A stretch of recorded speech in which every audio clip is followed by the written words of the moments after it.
Hey guys, hope everything is okay.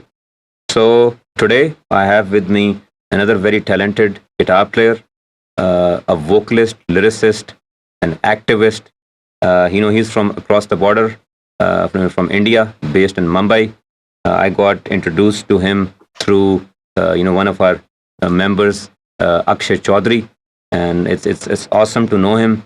And he's going to tell us about his Yeah. journey, his influences, and whatnot. All that good stuff. His name is Harpreet Singh, based out of Mumbai. So Harpreet is glad to have you on board with us, and I'll just hand it over to you. Over to you, my friend. So yeah, first of all, I would like to thank Akshay to introduce me to the Guitar Collective, and thank you so much, Khurram, to start such a lovely initiative to support each other. Basically, I think nothing Yeah, can be better than this to yeah. hold each other's hands and then move forward. तो बहुत ही प्यारा initiative लगा मुझे and I am so looking forward to so many exciting stuff in this collective.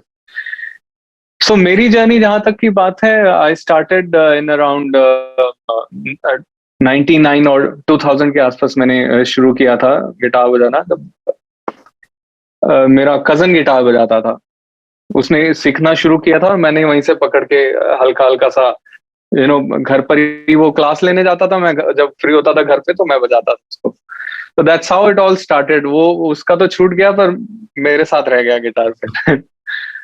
So after that, I started exploring, different styles. जो भी सुनता था, because there was no teacher in my town, guitar teacher. तो मुश्किल से एक आता था और उनके अलग नखरे थे. एक बंदे ने तो एक दिन से मुझे कहा कि मैं नहीं सिखाऊंगा. तो मैं अगले दिन से you want to learn so fast. I don't think that's my style. So उसने बंद कर दिया, मुझे सिखाया नहीं. तो बेसिकली जो भी जिस तरह से भी मैंने सीखा थोड़ा बहुत, उस वक्त तो यूट्यूब भी नहीं था. ऐसे ही हाथ पैर मार मार के थोड़ा थोड़ा सा tried figuring out some chords, और थोड़ा थोड़ा सा टैब्स मिलते थे उस जमाने में. यूट्यूब पे ट्यूटोरियल्स तो होते नहीं थे, थोड़े थोड़े टैब्स देख के शुरू किया. तो उसी तरह से चलते चलते धीरे धीरे then I heard this band called Indian Ocean. तो उनके गिटारिस्ट काफी, उनकी बहुत बढ़िया साउंड लगी मुझे. सुष्मित सेन जो उनके गिटारिस्ट हैं, अब तो वो बैंड के साथ नहीं है, अब वो अपना अलग से बैंड चला रहे हैं, लेकिन वो बहुत ही इंटरेस्टिंग मुझे साउंड लगी. तो मैंने उसको और सुनना शुरू किया. तो इसी तरह से धीरे धीरे जिस तरह की साउंड्स बेसिकली जो मैं सुनता था वहीं से शुरू हुआ, क्योंकि ट्रेडिशनल वे में मैंने गिटार नहीं सीखा है. तो अगर आप कुछ, मैं आपको सुनाऊंगा या कुछ आपके साथ शेयर करूंगा लिंक्स, तो आप समझेंगे कि कुछ बहुत मतलब एक्सपेरिमेंटल आपको लगेगा कि मैं जो भी बजा रहा हूँ. तो वैसे ही शुरू हुई थी जर्नी. फिर मैं सुष्मित सेन से बाय चांस मिला भी, तो उनको पर्सनली सामने इंडियन ओशन बैंड, मैं छोटे से शहर कुरुक्षेत्र से आता हूँ, जहाँ की बहुत ही बताया कि उन्हें बहुत कम गिटार टीचर्स और म्यूजिक स्कूल्स हैं. तो फिर मैं दिल्ली शिफ्ट हो गया था. अपना गांधर महाविद्यालय, वहाँ पे स्कूल है, वहाँ से म्यूजिक, हिंदुस्तानी क्लासिकल वोकल सीखने के लिए मैं वहाँ आ गया था. ओके. और साथ ही साथ मेरी गिटार की जर्नी चलती जा रही थी. और वोकल सीख रहा था, इधर इधर तानपुरा ट्यून कर रहा था, उधर गिटार में आके मैं तानपुरे की तरह उसको उसकी ट्यूनिंग करने की कोशिश करता था. तो ये बहुत ही शुरुआती टाइम की बात है. तभी फिर मैं सुष्मित सेन से मिला, उनसे मिला तो फिर वहां का थोड़ा दिल्ली का म्यूजिक सीन से उन्होंने इंट्रोड्यूस करवाया, बैंड की प्रैक्टिसेस देखनी शुरू करी. तो वहीं से धीरे धीरे इंस्पिरेशन आने लगी. Then I started listening to Dave Matthews. उसका गिटार स्टाइल बजाना मुझे बहुत ही अलग और बहुत यूनिक और मजेदार लगा. तो उसी तरह से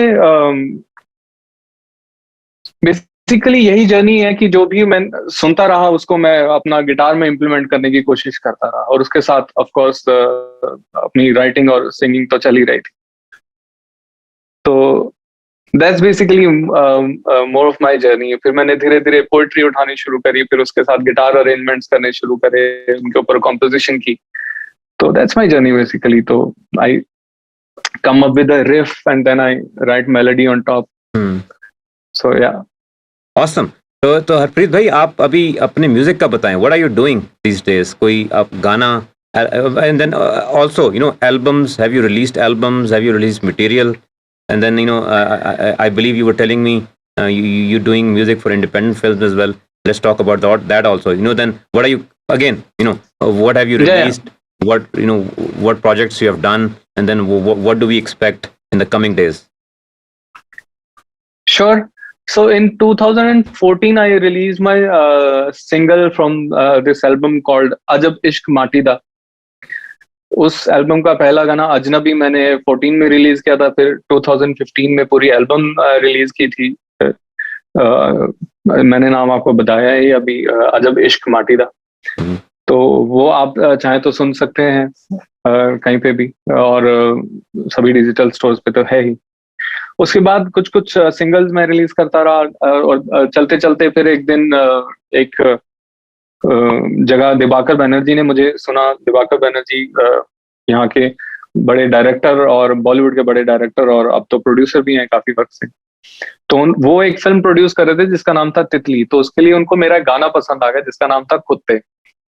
सो तो कुत्ते जो गाना है, फिर वो तितली फिल्म का के लिए उन्होंने लिया मुझसे। 2015 की ही शायद बात है, तभी उन्होंने फिल्म के लिए लिया था। और उसके एक साल बाद फिर एक फिल्म आई थी मोमाय मनी, उसमें उसका टाइटल ट्रैक मैंने किया था। तो इस तरह धीरे धीरे दिल्ली, तब तक मैं दिल्ली में रहता था, धीरे धीरे मुंबई में इस तरह की जानकारी होने लगी। फिर मैंने सोचा कि मुंबई आया जाए। तो पिछले 3-3.5 साल से मैं मुंबई में हूँ, और अभी मैं एक फिल्म पे काम कर रहा हूँ, और उसके बारे में ज्यादा डिटेल तो मैं नहीं बता पाऊंगा, लेकिन पंकज कपूर साहब हैं उसमें लीड में, मंजिर नकवी उसके डायरेक्टर हैं, और फिल्म के लिए गाने कर रहा हूँ मैं, जो कि बहुत ही एक्साइटिंग प्रोजेक्ट अभी चल रहा है। उसके ऑलमोस्ट हो चुके हैं, तो रिकॉर्डिंग्स वगैरह अभी ऑलमोस्ट फाइनल वर्ज पे हैं। वो फाइनल अभी मिक्स की स्टेज पे हैं, तो होपफुली वो जल्दी रिलीज होंगे तो मैं आपके साथ शेयर करूंगा। बिल्कुल बिल्कुल। तो ये जो गाने आपके हैं गिटार बेस्ड हैं? गिटार तो मेरा इंस्ट्रूमेंट मेन है ही, तो ऑफ कोर्स, और उसके साथ मैंने पूरा फुली इनको प्रोड्यूस भी किया है। तो बहुत मजा आएगा। तो आपका अपना काम बताएं, जो आपका your own material, any album, any singles coming? हाँ, एल्बम तो मैंने आपको बताई, अजब इश्क माटी दा। उसके अलावा कुछ कुछ सिंगल्स मैंने रिलीज किए हैं पिछले कुछ सालों में, और अभी 6 तारीख को एक नया सिंगल रिलीज कर रहा हूँ मैं, ये जो पल है इसे छू लो। तो दैट विल बी रिलीज्ड अभी परसों। और उसके अलावा क्या चल रहा है अभी, बहुत टाइम से शोज तो बिल्कुल ही रुक गए हैं, उनके बारे में क्या ही बात कर रहे हैं।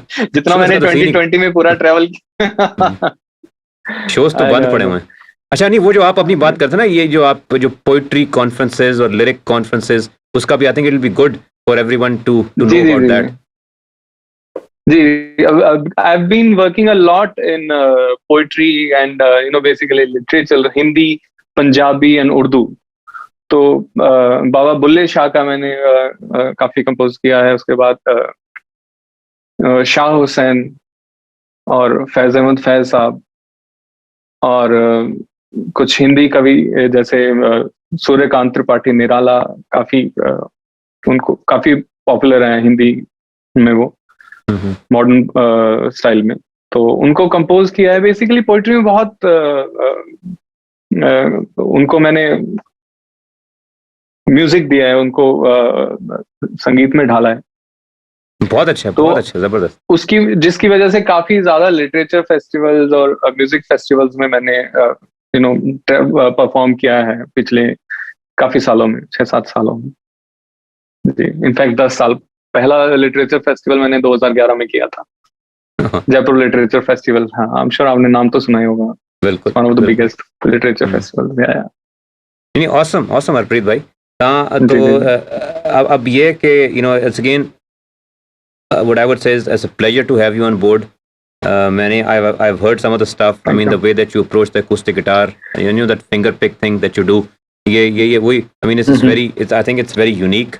It has its own flavor, and it'll be good for everyone out there to also to listen to that, and then again for you as well to listen to all of these other players. So it'll be amazing. जिसमें आपने पहले बात की ना, I'm sure. building a a strong community.